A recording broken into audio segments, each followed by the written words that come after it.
Après la pilule bleue, voici la rose. Le premier Viagra féminin destiné aux femmes non ménopausées souffrant d'une baisse de libido va faire son entrée sur le marché français le 17 octobre aux États-Unis et l'an prochain en Europe. Est-ce une bonne nouvelle pour les femmes? Est-ce vraiment efficace? Comment ça marche? Viviane Carsanti a invité un médecin sexologue, Marie-Hélène Colson. Avant de tout nous dire, voici le reportage de Caroline Motte sur cette fameuse pilule rose. Cette pilule rose est présentée comme le premier Viagra féminin. Selon plusieurs études, 40% des femmes souffrent d'un manque de désir. Ce nouveau médicament, bientôt disponible aux États-Unis, est censé booster une libido défaillante. Réaction mitigée de la gente féminine. Si on a des problèmes de libido, ce serait plutôt sympa d'avoir un amant expérimenté. Honnêtement, je pense pas que ça puisse fonctionner. Enfin, si on prend une pilule pour être à l'aise pour faire l'amour, à quoi ça sert? Chez la femme, c'est tellement un problème psychologique. Je ne sais pas comment la chimie peut agir là-dessus. J'en sais rien. Mais pourquoi pas, je ne suis pas contre. Prescrit sur ordonnance, ce comprimé dénommé Adi est destiné aux patientes non ménopausées qui manquent d'appétit sexuel. Chez les hommes, le Viagra provoque une réaction mécanique, mais chez les femmes, la molécule va être active au niveau cérébral.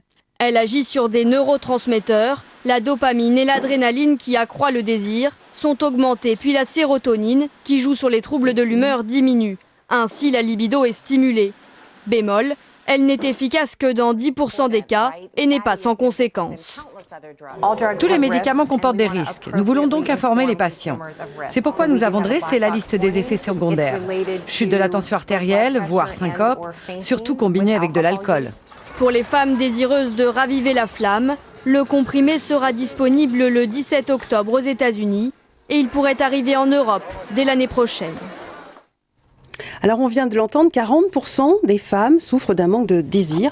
Comment ça se fait, Viviane? Vous avez convié sur ce plateau une grande, éminente sexologue, Marie-Hélène Colson, merci d'être avec nous. Alors est-ce que c'est un problème physique ou psychologique finalement? D'abord, je crois qu'il faut bien avoir compris que une femme sur deux, au cours de sa vie, peut-être pas tout le temps, mais au cours de sa vie, va traverser une période sans désir.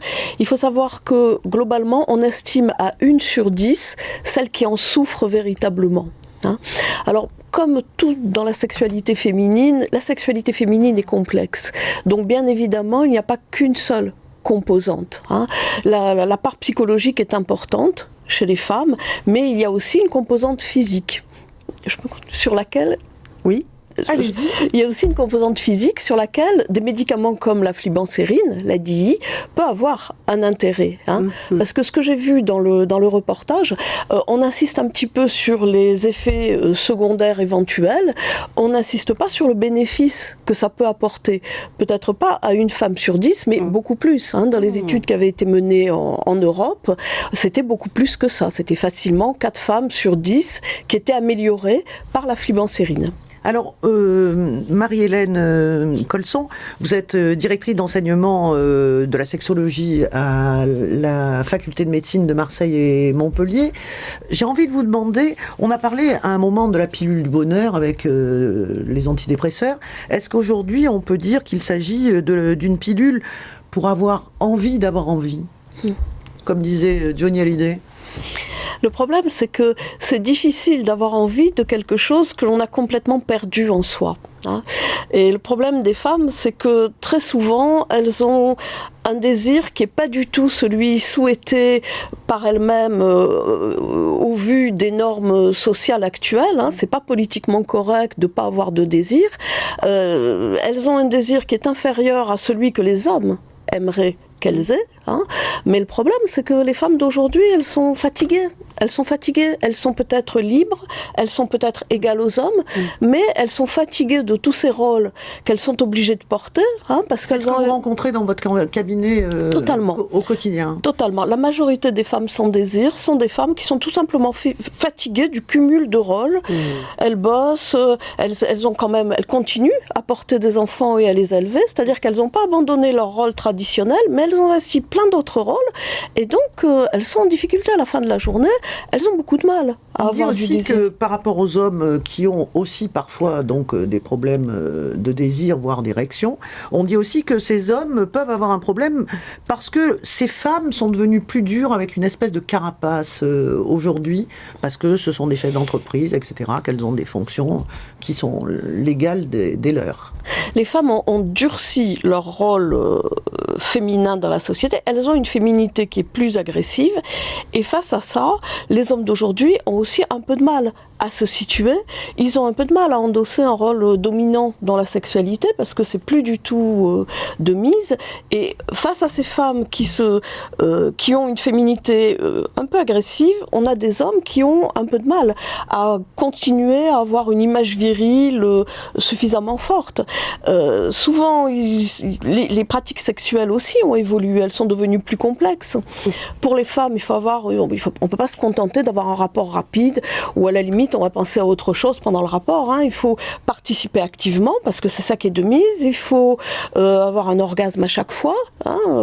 Et les hommes, de leur côté, ils ont une sexualité qui doit beaucoup se perfectionner, il faut qu'ils soient attentifs au plaisir de leur partenaire.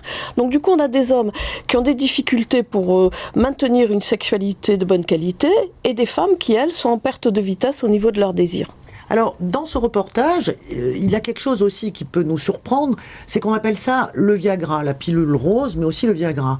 Or, on ne va pas dire à nos téléspectateurs qu'une femme et un homme, c'est pas pareil quand même, et que Viagra, on peut imaginer que c'est quelque chose qui agit de manière mécanique, et sur la femme... Comment il agit différemment? Alors d'abord, ça n'a rien à voir avec le Viagra. Voilà. Le Viagra agit de manière périphérique, au niveau neurovasculaire, chez l'homme comme chez la femme, en provoquant une excitation génitale physique. Une molécule comme la fibensérine, c'est complètement différent. Vous l'avez vu dans le reportage et vous l'avez bien situé. Ça agit au niveau central, au niveau des neurotransmetteurs cérébraux. C'est ça qui est intéressant, parce que... Donc pour... apporter des précisions, vous avez un site internet pour donc apporter des réponses s'il y a avant l'arrivée sur le marché de la pilule rose, et ça va s'inscrire sur votre écran.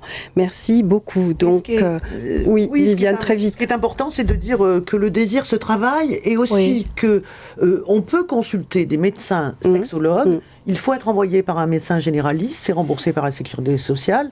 Donc, il ne faut pas hésiter aussi à parler de ces problèmes à son médecin généraliste. Très bien. Merci beaucoup à toutes les deux pour ces précisions. Donc, sur l'arrivée de cette fameuse pilule rose dont on parle tant actuellement.